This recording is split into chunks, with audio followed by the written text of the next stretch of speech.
Assalamualaikum warahmatullahi wabarakatuh. Bagaimana kabar kalian teman-teman? Semoga baik-baik saja ya. Nah, marilah kita panjatkan puji dan syukur kehadirat Tuhan Yang Maha Esa yang telah melimpahkan berkat, rahmat, dan barokahnya kepada kita semua, sehingga kita bisa berjumpa walaupun hanya lewat video pembahasan video mengenai pengembangan kurikulum pembelajaran ekonomi. Nah, teman-teman semuanya, pada kesempatan kita kali ini kita akan fokus pada pembahasan mengenai kompetensi inti dan kompetensi dasar dalam pembelajaran ekonomi.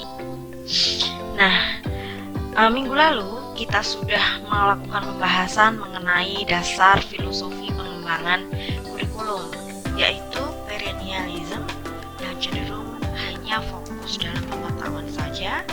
Yang kedua, esensialism idealis yang fokusnya pada pengetahuan plus keterampilan. Dan yang ketiga, progressivism pragmatis yang fokusnya bagaimana caranya siswa atau peserta didik kita itu berperan aktif dalam pencarian pengetahuan. Dan yang terakhir adalah rekonstruktivism pragmatis, yaitu fokus pada pembentukan masyarakat yang bermartabat.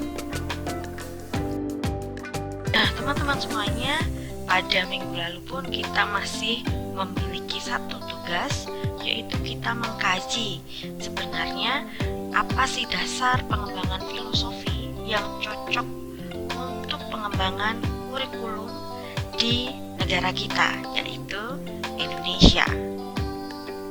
Nah, kita pun juga sudah sepakat jika dalam pengembangan filosofi dasar pengembangan kurikulum tersebut itu harus mempertimbangkan potensi apa yang dimiliki oleh bangsa kita, lalu kebutuhan apa yang digunakan atau dibutuhkan oleh bangsa kita untuk kehidupan sekarang dan yang akan datang. Mari teman-teman, kita bahas dulu apa saja potensi dan kebutuhan masyarakat Indonesia. Pertama-tama kita akan membahas mengenai isu yang sudah santer kita dengar pada beberapa tahun terakhir ini, yaitu Indonesia akan mendapatkan bonus demografi sebagai modal Indonesia pada tahun 2045. Nah, kita lihat persebaran demografi masyarakat Indonesia 100 tahun terakhir. Kita amati data dari tahun 1950 sampai data 2050. Nah, di sini tersajikan beberapa data. Yang pertama,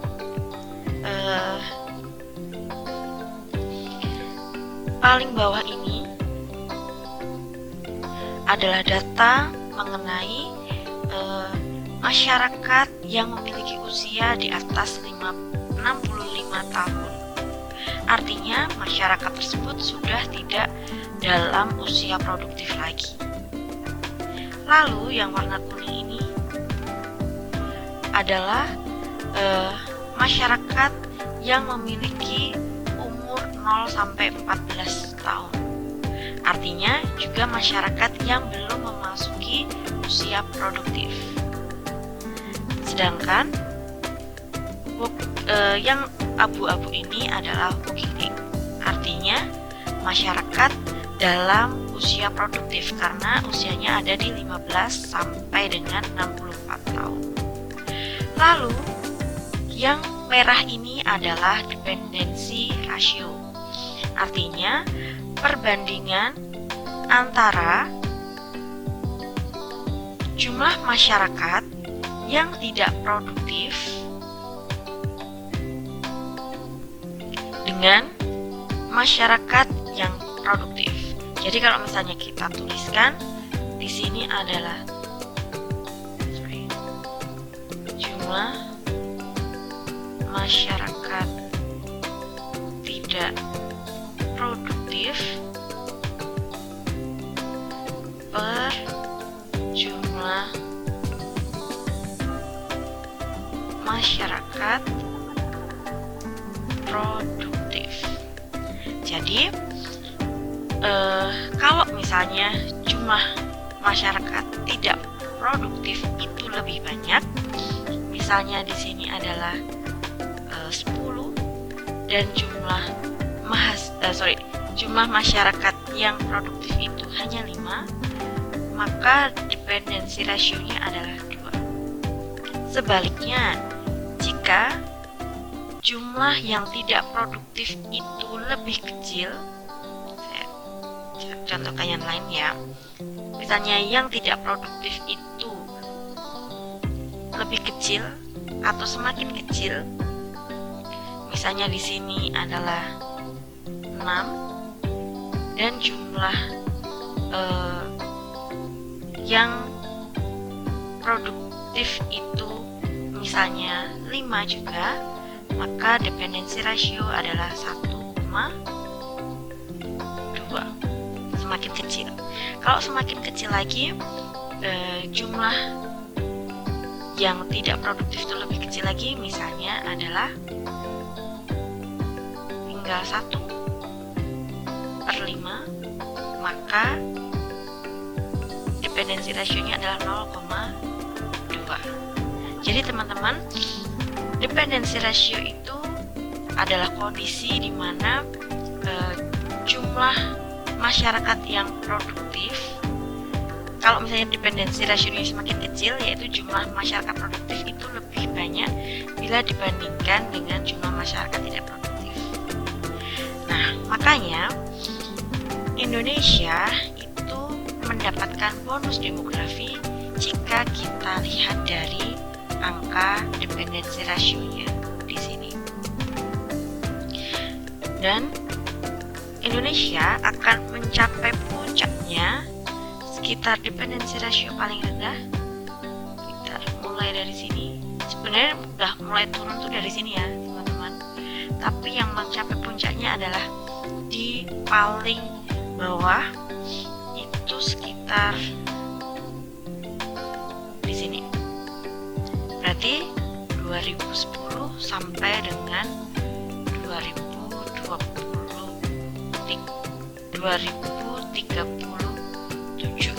itu adalah bonus demografi bagi Indonesia.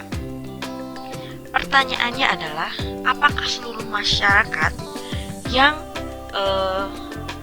dalam usia produktif itu merupakan bonus atau modal bagi Indonesia? Kita lihat analisis di bawah ini. Sumber daya manusia yang dalam usia produktif Indonesia memang melimpah atau dependency ratio-nya mencapai puncaknya pada tahun 2010 sampai dengan 2035. Nah, kita kaji apakah seluruh masyarakat usia produktif pada saat itu akan menjadi modal Indonesia atau tidak. Ternyata tidak seluruh masyarakat usia produktif bisa dikatakan modal bagi masyarakat Indonesia. Hanya sumber daya manusia yang kompeten yang menjadi modal pembangunan. Sedangkan yang tidak kompeten tentu malah akan menjadikan beban dalam pembangunan Indonesia di kemudian hari. Nah, sungguh sayang jika masyarakat yang dalam usia produktif itu lebih banyak yang tidak kompeten. Tentu peluang itu yang harus kita maksimalkan. Salah satunya melalui jalur pendidikan. Dalam pendidikan kita kenal istilah 8 SNP atau 8 Standar Nasional Pendidikan. Di situ terdapat kurikulum, pendidik dan tenaga kependidikan, sarana prasarana, pendanaan, pengelolaan, pembiayaan, dan penilaian. Dari itu semuanya, kita membuat suatu transformasi melalui pendidikan, sehingga sumber daya manusia dalam usia produktif yang dikatakan melimpah pada tahun-tahun tersebut bisa diangkat atau dijadikan modal pembangunan melalui peningkatan kompetensinya. Nah, teman-teman, setelah kita memperhatikan potensi apa yang dimiliki oleh bangsa kita, maka kita pun harus melihat tantangan eksternal apa yang saat ini dan kemudian hari akan dihadapi oleh bangsa kita tercinta. Mari kita analisis satu persatu tantangan eksternal tersebut. Yang pertama, kita kaji mengenai tantangan masa depan. Dalam tantangan masa depan tersebut muncul isu globalisasi, masalah lingkungan hidup, kemajuan teknologi informasi, apalagi ketika pandemi ini ya, semuanya itu sudah beralih ke teknologi. Yang sebelumnya pendidikan itu full tatap muka, sekarang berubah ke full dalam jaringan. Makanya pandemi ini menarik atau membawa kita lebih cepat ke kemajuan zaman gitu. Lalu konvergensi ilmu dan teknologi, ekonomi berbasis pengetahuan, lalu kebangkitan industri kreatif dan budaya. Nah, ini juga lebih cepat lagi kebangkitannya karena dulu yang menjadi giant-nya dalam industri itu adalah industri-industri besar. Sekarang malah banyakkan industri besar itu lengser, seperti Giant, terus Matahari itu kan sekarang sudah menutup gerai-gerainya ya, dan digantikan oleh UMKM atau industri kreatif lainnya. Lalu juga pergeseran kekuatan ekonomi dunia, lalu pengaruh dan imbas dari teknologi sains, lalu mutu, investasi, dan transformasi pada sektor pendidikan seperti yang sudah kita bahas sebelumnya. Lalu juga mengenai materi TIMSS dan PISA. Kita juga sudah bahas di pertemuan pertama bahwa Indonesia pada peringkat paling bontot gitu. Dan selanjutnya kita mengkaji mengenai persepsi masyarakat Indonesia sendiri, yaitu ternyata pendidikan di Indonesia itu hanya menitik beratkan pada kognitif saja, sedangkan zaman sudah berubah. Kita balik lagi ke tantangan masa depan. Ternyata di situ harus ada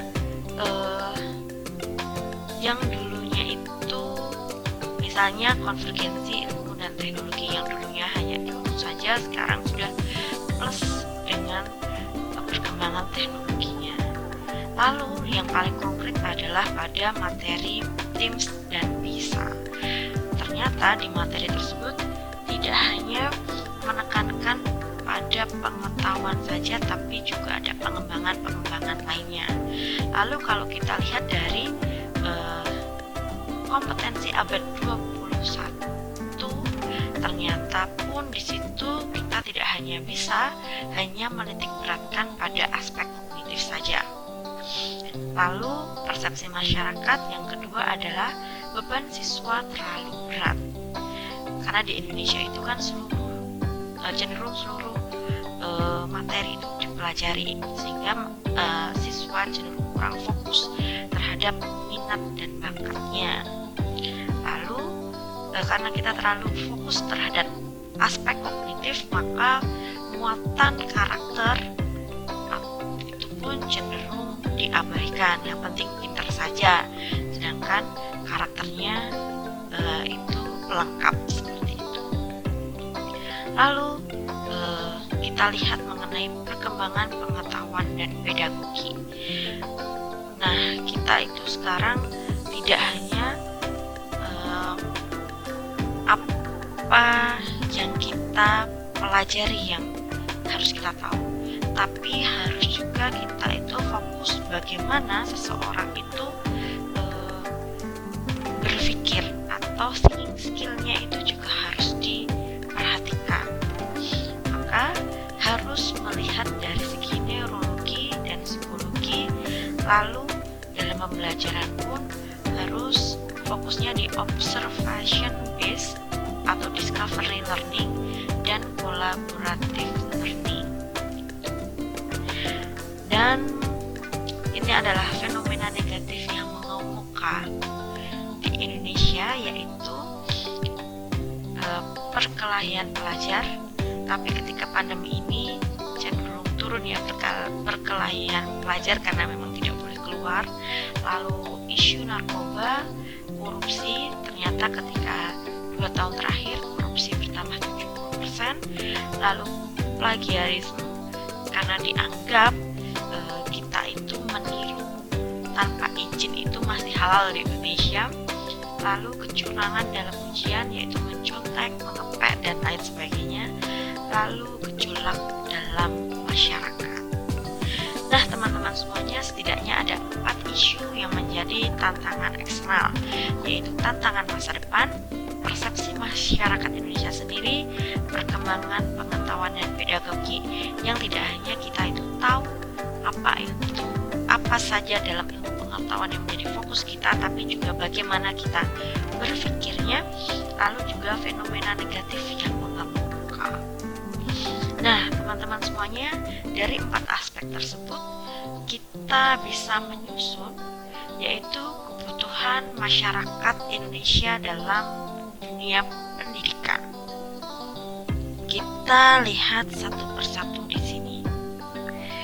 Kebutuhan masyarakat Indonesia dalam dunia pendidikan yang pertama adalah kemampuan berpikir jernih dan kritis. Yang kedua, memiliki kecerdasan sesuai dengan bakat dan atau minatnya. Nah, dari 2 hal tadi ini kita bisa simpulkan bahwa keduanya ini merupakan dalam aspek pengetahuan. Lalu yang ketiga adalah kemampuan mempertimbangkan segi moral suatu permasalahan. Yang keempat, kemampuan menjadi warga negara yang bertanggung jawab, memiliki rasa tanggung jawab terhadap lingkungan. Lalu kemampuan mencoba untuk mengerti dan toleran terhadap pandangan yang berbeda. Hal ini masuk ke dalam ranahnya sikap. Lalu, kemampuan hidup dalam masyarakat yang mengglobal, memiliki minat luas dalam kehidupan, kemampuan berkomunikasi, memiliki kesiapan untuk bekerja. Tentu ini berkaitan dengan kompetensi, keterampilan yang harus dimiliki. Jadi teman-teman semuanya, dari analisis ini tadi, maka dalam pendidikan harus memiliki 3 unsur, yaitu pengetahuan, sikap, dan keterampilan.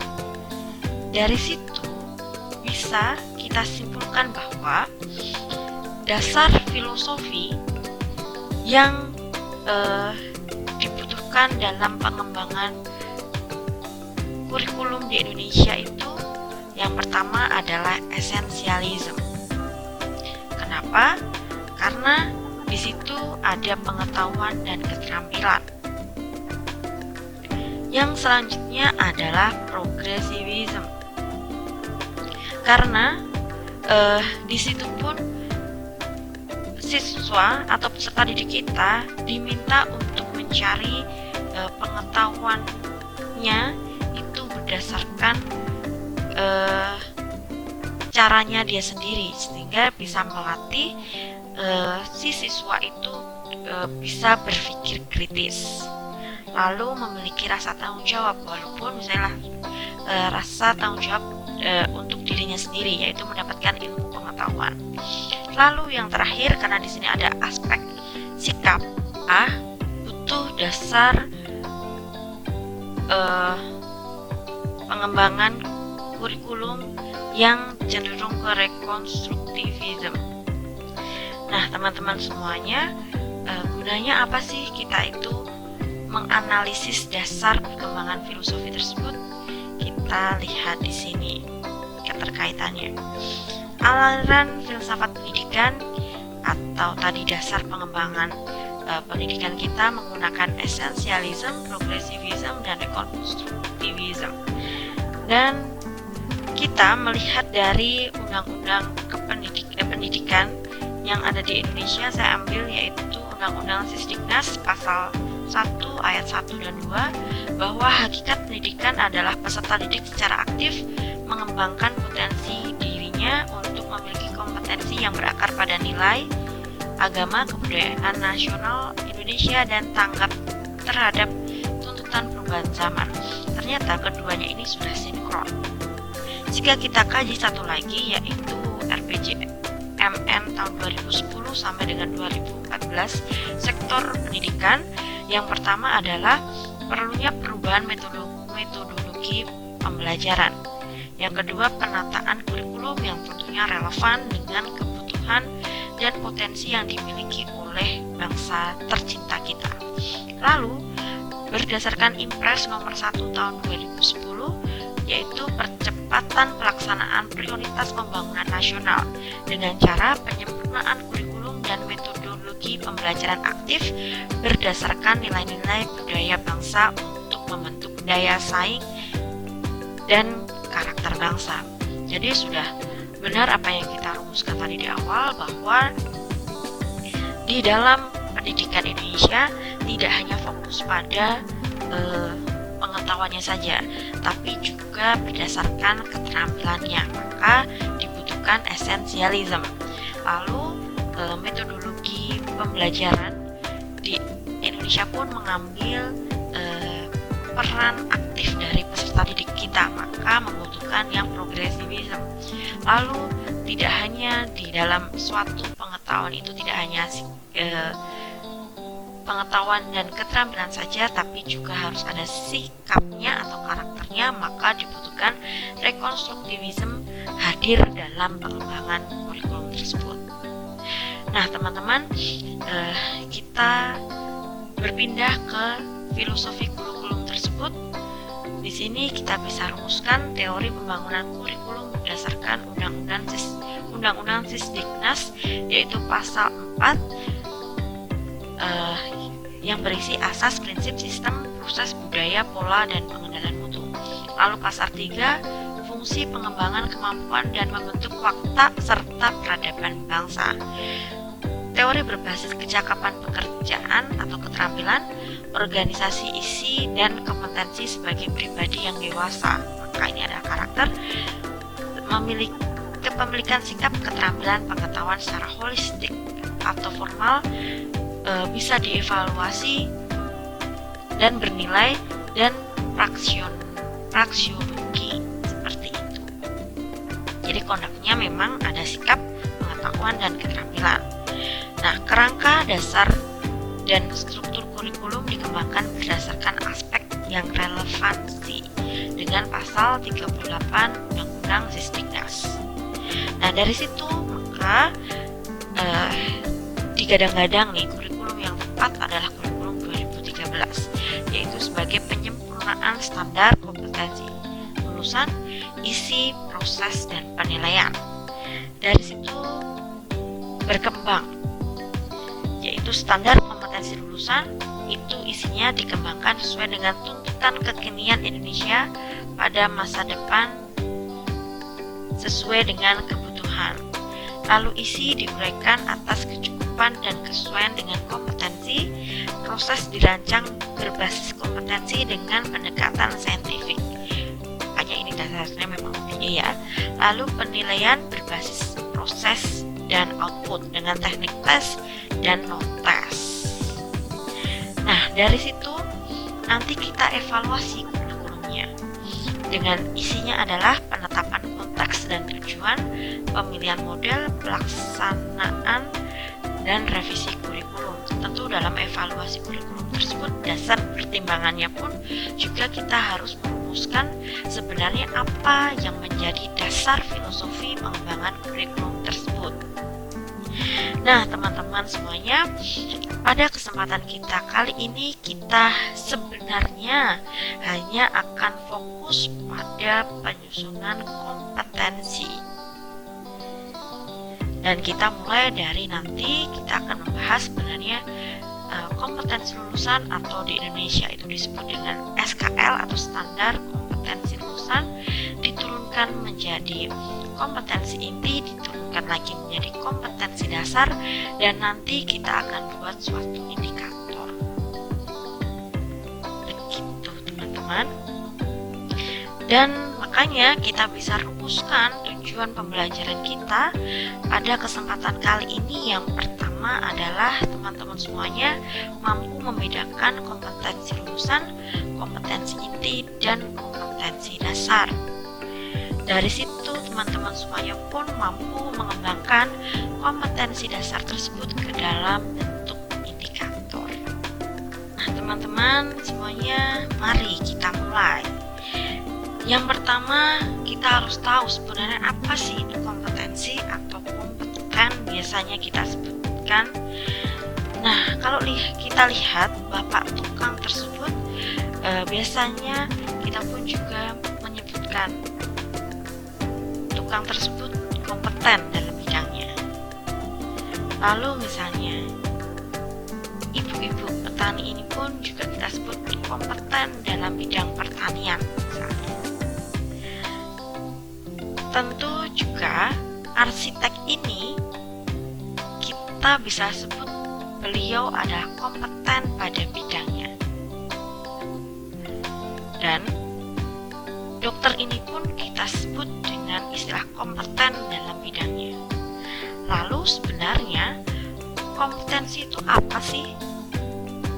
Karena kalau kita lihat dari 4 contoh tersebut, ternyata kompetensi itu not only fokus on pengetahuan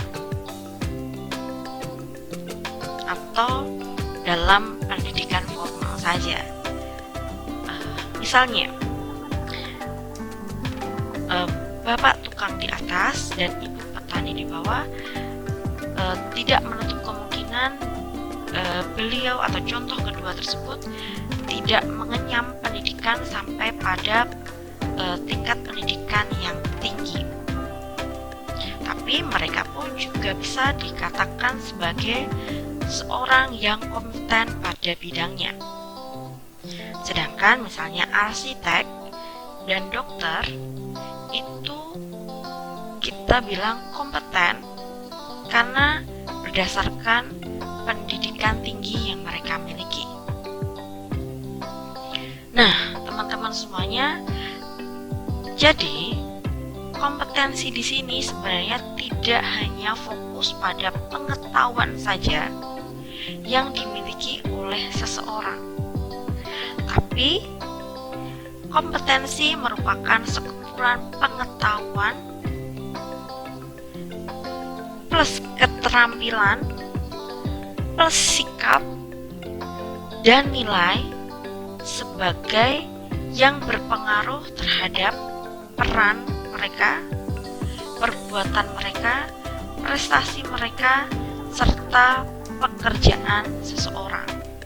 Jadi misalnya kita katakan bapak tukang tersebut adalah orang yang kompeten dalam segi pertukangan, karena bapak tersebut memiliki pengetahuan yang cukup, keterampilan yang cukup, serta sikap dan nilai yang mendukung pekerjaannya atau berpengaruh terhadap pekerjaannya, dan beliau itu berprestasi, misalnya hasil garapannya bagus dalam bidangnya tersebut.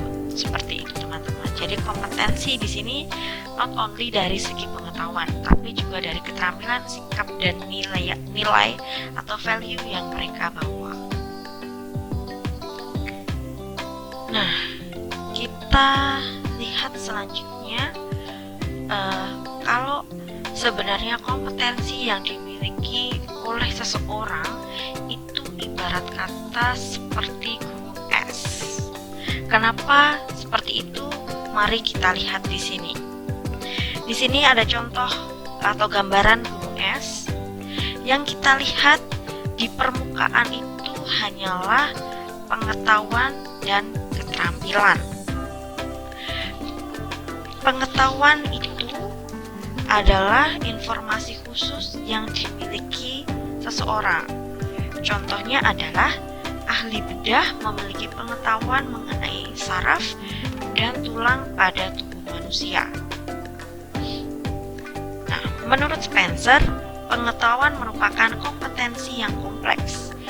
Hasil tes pengetahuan sering salah dalam memperkirakan kinerja seseorang.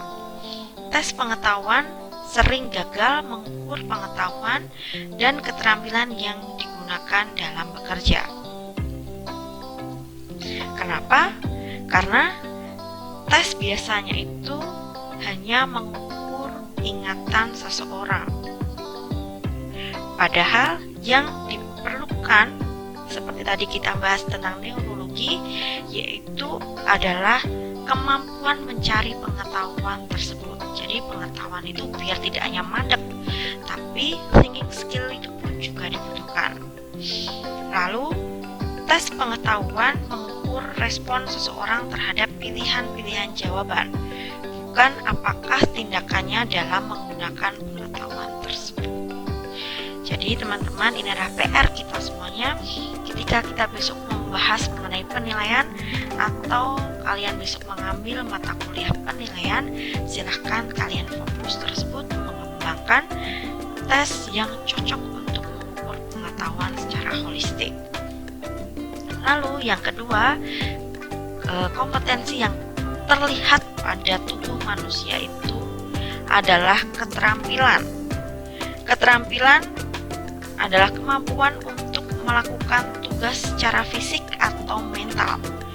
Contohnya adalah dokter gigi memiliki kemampuan fisik untuk menambal gigi tanpa merusak saraf. Nah, dari situ yang terlihat memang hanya dua tersebut. Lalu di antara atau yang paling bawah, sebelum yang terbawah tentunya itu ada motif. Motif adalah sesuatu yang dimiliki seseorang untuk berpikir secara konsisten atau keinginan untuk melakukan suatu aksi. Contohnya adalah seseorang yang mempunyai motivasi akan menentukan tantangan untuk dirinya sendiri, kemudian bertanggung jawab untuk mencapai tantangan tersebut dan menggunakan balikan untuk memperbaiki. Balikan di sini adalah biasanya kritik dan saran. Lalu yang paling sulit dianalisis adalah pembawaan. Pembawaan merupakan karakteristik fisik yang merespon secara konsisten berbagai situasi atau informasi. Misalnya adalah reaksi terhadap waktu dan sudut pandang yang baik adalah kompetensi bawaan dari seorang pilot pesawat tempur.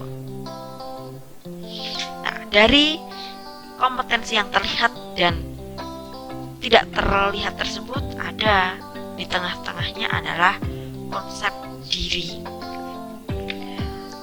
yang merupakan tingkah laku, nilai atau citraan image seseorang. Contohnya seseorang itu memiliki citra pede atau percaya diri. Seseorang yang pede akan efektif pada berbagai situasi. Rasa percaya diri ini sudah menjadi bagian dari jati diri sehingga dapat diterapkan dalam berbagai situasi yang berbeda. Nah, teman-teman semuanya, dari gambar tersebut maka kita bisa katakan bahwa kompetensi yang ada di diri seseorang itu ada 3 bagian, yaitu pertama adalah kompetensi permukaan yang berisikan pengetahuan dan keterampilan. Kedua, hal tersebut cenderung lebih mudah dikembangkan dikembangkan melalui pembelajaran. Dan tentunya lebih mudah diukur karena kelihatan. Lalu yang kedua adalah kompetensi dasar, yaitu motif dan pembawaan. Hal tersebut lebih sulit atau dikatakan sangat sulit dikembangkan, dikenali, apalagi dinilai karena udah nggak kelihatan ya, dan dilatih karena itu ada di dasar sanubari seseorang. Dan tentunya kalau dikembangkannya pun butuh proses yang sangat lama. Dan yang ketiga adalah kompetensi antara atau kompetensi konsep diri atau sikap di sini. Hal tersebut masih bisa dilatih dengan pengalaman pembelajaran yang positif, produktif, proaktif, walaupun lebih membutuhkan waktu daripada kompetensi yang di permukaan tadi. Jadi teman-teman, dalam segi dunia pendidikan, sebenarnya yang bisa kita latih hanyalah pengetahuan, keterampilan, dan konsep diri tadi. Sedangkan kompetensi motif dan pembawaan cenderung sangat susah untuk masuk ke ranahnya dunia pendidikan. Seperti itu.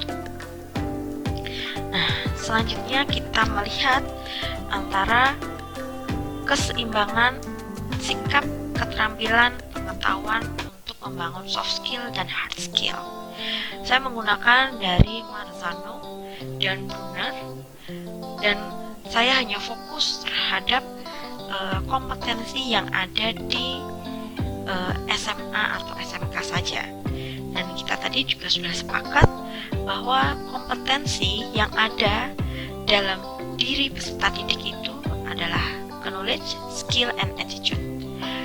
So, di situ pun kompetensi hanya 3 hal saja yang akan saya lihat. Karena yang motif dan pembawaan tadi tentu akan sulit kita rumuskan dalam dunia pendidikan dan cukup butuh waktu yang sangat lama.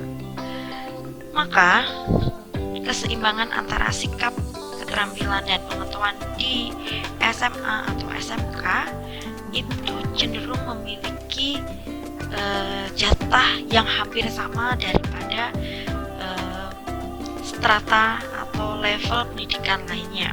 Kalau SD cenderung lebih banyak yang attitude, SMP pun lebih banyak yang attitude, sedangkan kalau perguruan tinggi itu lebih condong sama antara pengetahuan dan keterampilan, tapi attitude-nya lebih sedikit. Sedangkan kalau SMA ini cenderung memiliki jatah yang hampir sama. Misalnya ini adalah knowledge sekian, keterampilan sekian, dan attitude sekian. Gitu. Jadi dalam pengembangan kurikulumnya pun kita tidak bisa menganaktirikan salah satu kompetensi. Dari sini kita akan mempelajari lagi sebenarnya levelnya kompetensi itu seberapa dari masing-masing aspek atau kompetensi tersebut. Nah, di sini saya ambil juga dari, kita ingat kembali ketika pertama kali kita berjumpa dalam mata kuliah ini, sudah kita pelajari mengenai level dari masing-masing kompetensi. Kalau tahun 2006 hanya fokus pada pengetahuan saja kurikulumnya, tapi karena sekarang yang baru maka harus fokus terhadap 3 hal: attitude, sikap, kita menggunakan kompetensinya atau level kompetensinya Cradwell. Lalu ke knowledge kita menggunakan level nya oleh Bloom, level kompetensinya dari Bloom, dan skill kita menggunakan level kompetensinya dari Dyers. Dyers dan Bloom itu ternyata ada revisinya, yaitu level teratasnya adalah creating. Dan ketiganya ini tertuang dalam kurikulum 2013. Nah, kita juga sudah sepakat kalau SD itu hanya sampai levelnya dari segi attitude itu responding, dari segi skill itu adalah questioning, dan dari segi knowledge adalah understanding. Kita langsung saja mencari yang SMA atau SMK. Ternyata fokusnya adalah untuk yang knowledge itu adalah di analyzing atau kemampuan menganalisis. Itu adalah kompetensi yang dibutuhkan untuk level SMA. Dan untuk perguruan tinggi tentu sampai ke tingkat atasnya yaitu evaluation. Nah, fokus dalam SMA ada di sini teman-teman.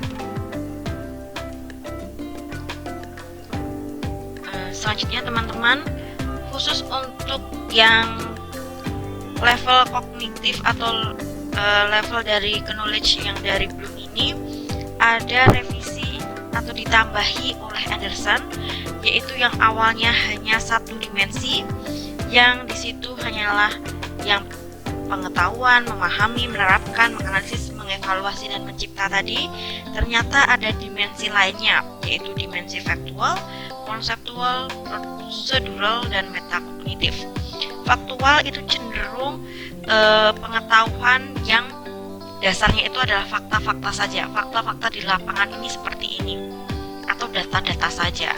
Lalu dari fakta-fakta tersebut, kan kalau misalnya digeneralisasikan itu menjadi suatu konsep, maka dari faktual digeneralisasikan naik levelnya yaitu ke konseptual. Dari konseptual itu diterapkan, yaitu penerapan tersebut istilahnya itu dari level proseduralnya. Dan setelah dari kita menerapkan, kita tahu mana tentang kekuatan atau kelemahan dari teori. Jadi kita tuh bisa cenderung menganalisis diri kita sendiri terhadap suatu teori tersebut. Artinya itu gini, kita menerapkan teori yang kita pelajari bagi kehidupan kita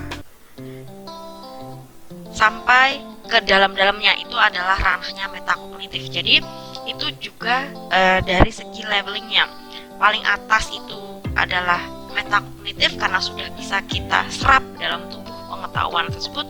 Lalu turun hanya kita bisa penerapannya saja, yaitu proseduralnya. Lalu turun lagi dari dimensinya adalah konseptual, yang berisi generalisasi dari fakta-fakta di lapangan. Yang paling rendah adalah faktual. Nah, kalau misalnya siswa SMA ternyata ada di sini level kognitifnya yaitu ke menganalisis dan sedikit ke metakognitif, seperti itu. Dari segi dimensinya ada faktual, konseptual, prosedural, dan sedikit metakognitif. Sedangkan kalau dari segi kompetensi lainnya yaitu mengetahui, memahami, menerapkan, dan menganalisis. Begitu level dari. Maka teman-teman, dalam pengembangan kompetensi pembelajaran ekonomi itu tidak hanya fokus pada sampai level menganalisis saja, tapi ada unsur faktual, konseptual, prosedural, dan metakognitifnya. Nah, kita cermati di sini bahwa dalam pengembangan kompetensi pembelajaran yang pertama itu dirumuskan adalah SKL atau standar kompetensi lulusan. Selanjutnya dari SKL tersebut dikembangkanlah kompetensi inti. Lalu dari kompetensi inti tersebut diturunkan lagi menjadi kompetensi dasar, dan akhirnya biar lebih operasional maka disusunlah indikator-indikator. Nah, semuanya ini menjadi kesatuan utuh dalam kita menyusun kompetensi pembelajaran ekonomi. SKL tersebut itu given dan sudah dirumuskan dalam Peraturan Menteri Pendidikan dan Kebudayaan Nomor 20 Tahun 2016 tentang Standar Kompetensi Lulusan Pendidikan Dasar dan Menengah. Kompetensi inti dan kompetensi dasar pun juga sudah dirumuskan dalam Peraturan Menteri Pendidikan dan Kebudayaan Nomor 37 Tahun 2018. Ini yang paling baru. Ini adalah revisi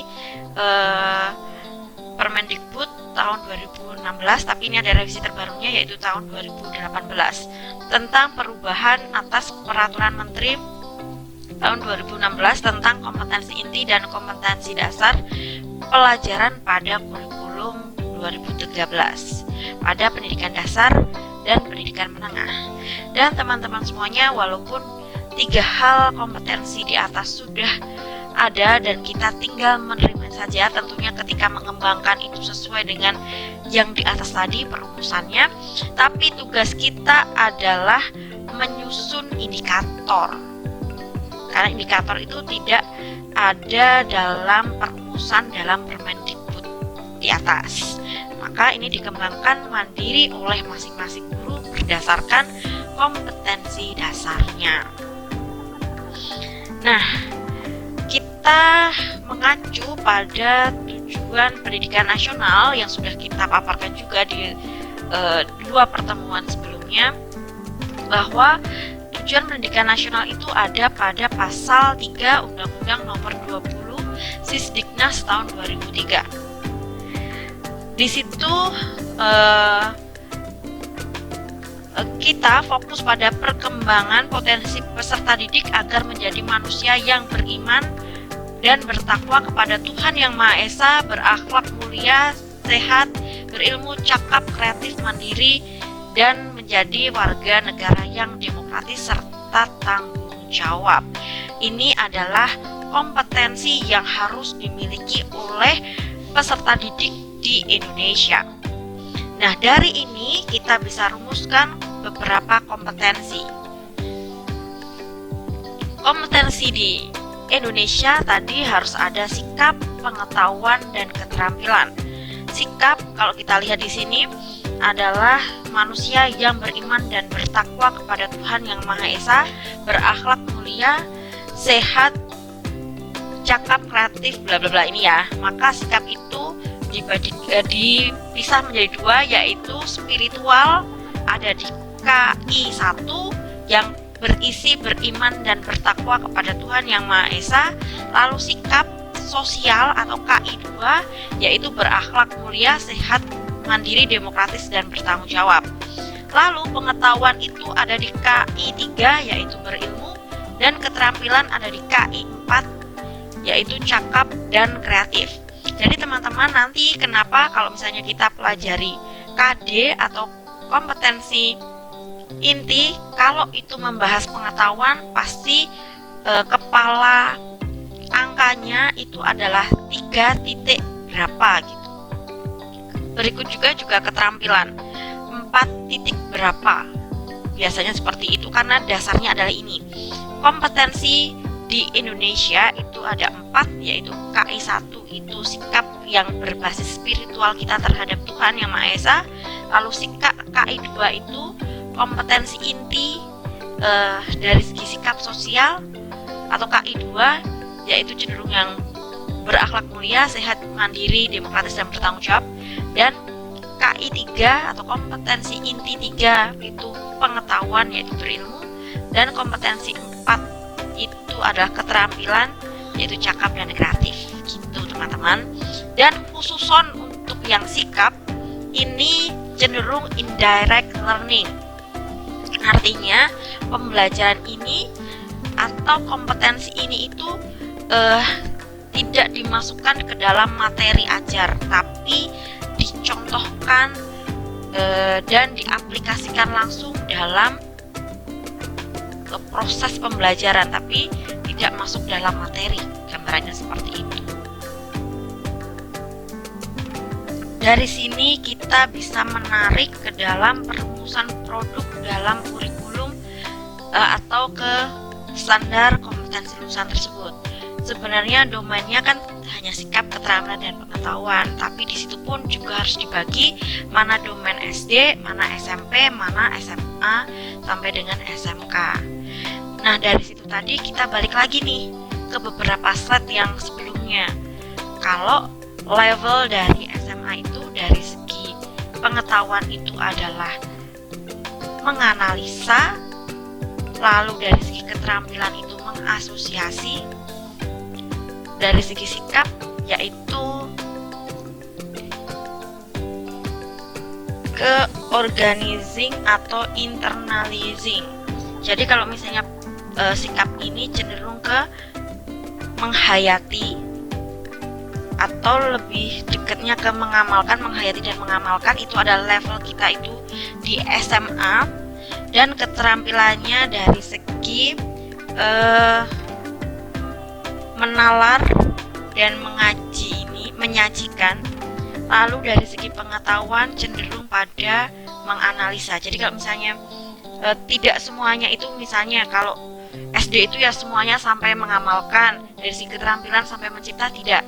Jadi kalau kita hanya fokus di level SMA itu cenderung fokus on-nya adalah di ini, dan keterampilannya pun juga hanya di sekitar sini.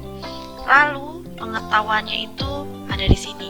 Jadi jatahnya mencipta, mengevaluasi dan mencipta level keterampilannya ini, dan pengetahuannya itu adalah ranahnya perguruan tinggi.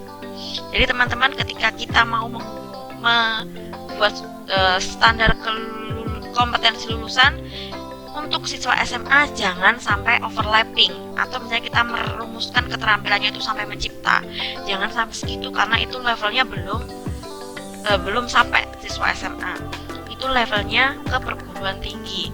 Kalau pengetahuannya pun juga jangan sampai mengevaluasi atau mencipta, karena itu pun juga levelnya perguruan tinggi. Kita hanya sampai menganalisa, seperti itu. Nah, dari sini juga kita bisa tarik bahwa sesuai dengan rumusan yang ada di Undang-Undang tahun 2016 tadi, bahwa standar kompetensi lulusan SKL khusus SMA, karena ekonomi itu yang mayornya ada di SMA ya. Jadi di sini saya cuma kan fokus menyoroti pembelajaran ekonomi di SMA. Nanti kalau ada yang di SMK mungkin itu ada ekstrasnya. Nah, dari segi sikap, standar kompetensinya SMA secara utuh tidak hanya dari segi pembelajaran ekonomi, tapi ini kalau lulus SMA kalian tuh harus dari segi sikap, sebenarnya kalian memiliki perilaku yang mencerminkan. Makanya sudah balik lagi ke sini ya. Ke sini kalian sudah menghayati dan mengamalkan sebenarnya. Yang pertama, beriman dan bertakwa kepada Tuhan Yang Maha Esa. Yang kedua, berkarakter jujur dan peduli. Yang ketiga, bertanggung jawab. Yang keempat, pembelajar sejati sepanjang hayat. Kelima, sehat jasmani dan rohani sesuai dengan perkembangan anak di lingkungan keluarga, sekolah, masyarakat, dan lingkungan alam sekitar, bangsa, negara, kawasan regional, dan internasional. Dari segi pengetahuan, seperti saya katakan tadi, not only kalian itu cuma sampai levelnya menganalisis, tapi juga ada dimensi lain, yaitu faktual, konseptual, prosedural, dan metakognitif. Di sini pada tingkat teknis, spesifik, detail, dan kompleks, berkenaan dengan 1. Ilmu pengetahuan, 2. Teknologi, 3. Seni, budaya, dan humaniora. Karena tadi di sini juga konteksnya adalah metakognitif, maka kita pun sudah bisa menyerap pengetahuan-pengetahuan tadi itu ke dalam diri kita sendiri. Terus kita terapkan dalam kita tuh berkomunikasi dengan keluarga, sekolah, masyarakat, dan lingkungan sekitar kita, bangsa, negara, serta kawasan regional dan internasional, seperti itu.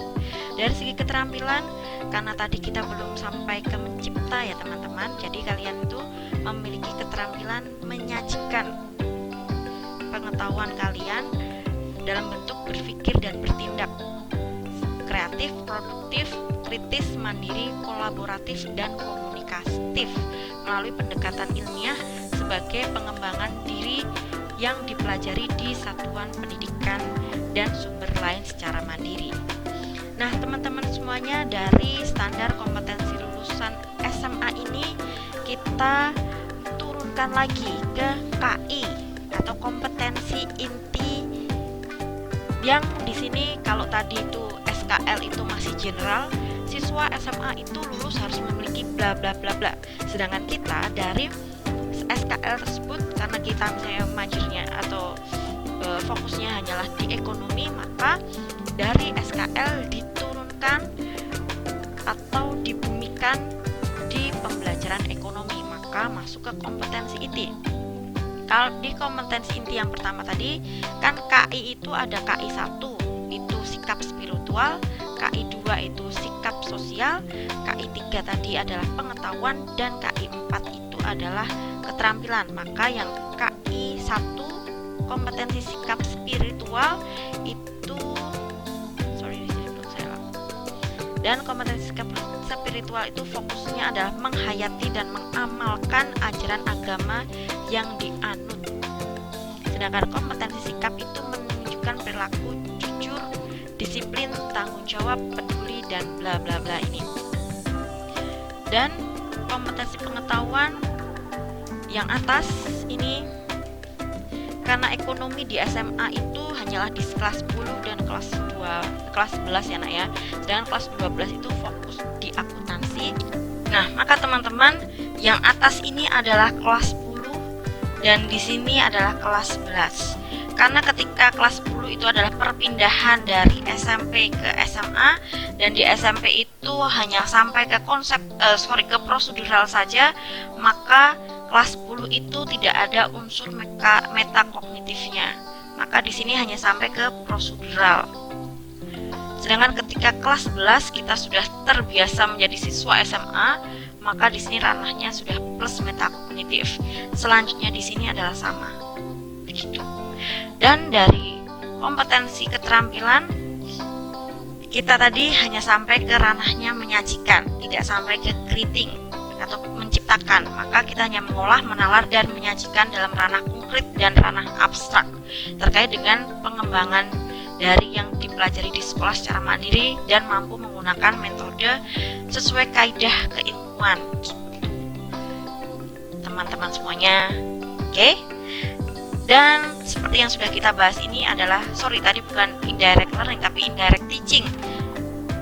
Dari indirect, kenapa indirect? Karena ini tidak masuk ke dalam ranahnya materi atau bahan ajar. Ini hanya diajarkan itu sebenarnya terus menerus, tapi tidak masuk ke materi, seperti membayang gitu. Sedangkan kalau yang dua ini cenderung ke direct teaching. Dan teman-teman semuanya, dari kompetensi inti ini dikembangkan, yaitu kompetensi dasar, pengetahuan, dan keterampilan. Seperti tadi, kok cuma pengetahuan dan keterampilan Ibu? Karena yang kompetensi sikap baik KI 1 dan KI 2 itu adalah ranahnya indirect. Tapi tetap ya teman-teman, dalam pembelajaran SMA tidak boleh ada yang dianaktirikan. Karena kita tadi di atas sudah sepakat kalau kompetensi di SMA itu notabene memiliki porsi yang sama antara sikap, keterampilan, dan pengetahuan. Tapi yang sikap itu adalah indirect teaching, jadi tidak dirumuskan kompetensi dasar dan indikatornya. Dan itu menjadi peluang penelitian kita karena belum ada secara baku gimana membuat indikator sikap yang ada di pembelajaran. Yang sudah ada itu rumusan kompetensi dasar dari siswa SMA. Ini adalah kelas 10, yaitu tetap ya mendeskripsikan, menganalisis karena ranahnya SMA itu sampai ke menganalisis. Dan dari segi keterampilan juga yang pertama itu mengidentifikasi, selanjutnya menyajikan. Seperti itu. Lalu kelas 12 cenderungannya semuanya ada menganalisis, mendeskripsikan. Nah, teman-teman, dari SKL, KI ke KD, dari situ kita mengembangkan yang namanya indikator biar bisa lebih terukur lagi. Nah, ketika kita mengembangkan indikator tidak lepas dari kita itu cirinya adalah menggunakan kata kerja operasionalnya. Dan ini ketika besok nih teman-teman semuanya kalian itu mengembangkan atau penelitian untuk mengembangkan kompetensi inti sikap di SMA kelas 10 misalnya. Ketika kita mengembangkan indikator tentu kita mengikuti ini. Kalau misalnya kelas SMA itu kan sampai mengamalkan. Jadi materinya kata kerja operasional yang kita gunakan itu seperti mengorganisasikan, membiasakan, dan lain sebagainya. Nanti saya akan berikan contoh di akhir. Dan kalau misalnya kata kerja operasional pengetahuan, karena kita cuma sampai menganalisis, maka yang kedua saya tutup ya teman-teman. Jadi ketika kita itu mau mengembangkan indikator pengetahuannya, maksimal kita menggunakan kata-kata tersebut. Jangan overlapping juga sampai ke mengkreasikan, karena target dari kita atau kelulusan siswa SMA itu just only sampai menganalisa saja gitu. Jadi kita maksimal menggunakan kata depannya itu menganalisa, menilai, mengkalkulasi, menggolongkan, membandingkan, mengurai perbedaan dan lain sebagainya. Dan di sini itu ada beberapa ada kata-kata yang sama Bu, seperti misalnya mendemonstrasikan fungsi dari sama mendemonstrasikan itu kan, tapi levelnya udah berbeda. Nah teman-teman, saya beri satu contoh yang di sini, mungkin kalian akan menemukan kesamaan yang lainnya. Ketika memahami itu hanya mendemonstrasikan sesuatu yang sudah ada. Misalnya fungsi itu kan sudah, fungsi produksi adalah bla bla bla bla. Itu saya barangnya itu sudah ada. Sedangkan penerapannya itu ketika fungsi produksi itu yang sudah nampak kata-katanya, sedangkan mendemonstrasikan dalam menerapkan dalam C3 ini, kalian itu kegunaan dari fungsi produksi tersebut digunakan, kalian demonstrasikan itu seperti apa. Jadi memang levelnya sudah berbeda gitu teman-teman. Dan misalnya dari segi keterampilannya pun juga yang dua ini saya tutup. Kita hanya sampai mengasosiasikan, sebenarnya bukan sampai mengasosiasikan ya, tapi sampai ke mengomunikasikan. Jadi saya buka lagi di sini. Tapi tidak sampai ke levelnya menciptakan. Jadi teman-teman, kita hanya sampai ke kata-katanya adalah menyajikan dalam bentuk bla bla bla dan lain sebagainya. Gitu. Nah, ini adalah contohnya saya ambil dari, karena tugas kalian nanti akan ada di kelas 10 dan 11, makanya saya mencontohkan untuk kelas 12, yaitu saya ambil dari KI 3, yaitu mendeskripsikan akuntansi sebagai sistem informasi, lalu KD dari KI 4, yaitu menyajikan akuntansi sebagai sistem informasi. Nah, dari sini kita rumuskan ke pengembangan indikator KI 3 atau tadi pengetahuan. Kita tuliskan KD dari KI 3 mendeskripsikan akuntansi sebagai sistem informasi. Lalu kita rumuskan indikatornya menggunakan KKO atau Karta Kerja Operasional Pengetahuan, maksimal sampai ke menganalisis.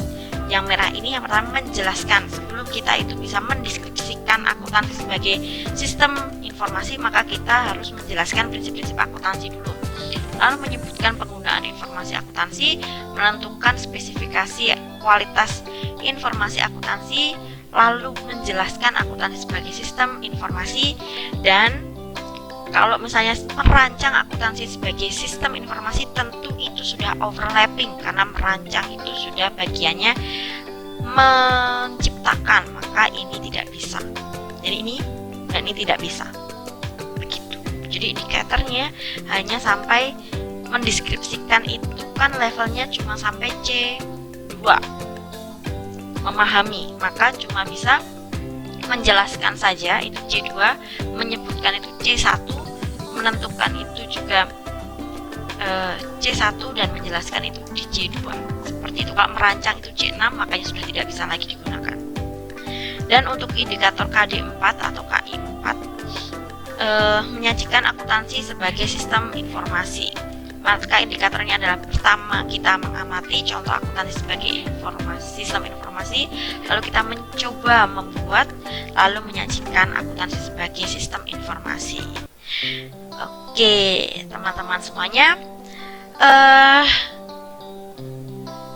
pembahasan mengenai kompetensi inti dan kompetensi dasar dalam pembelajaran ekonomi sudah cukup dan sudah selesai kita bahas.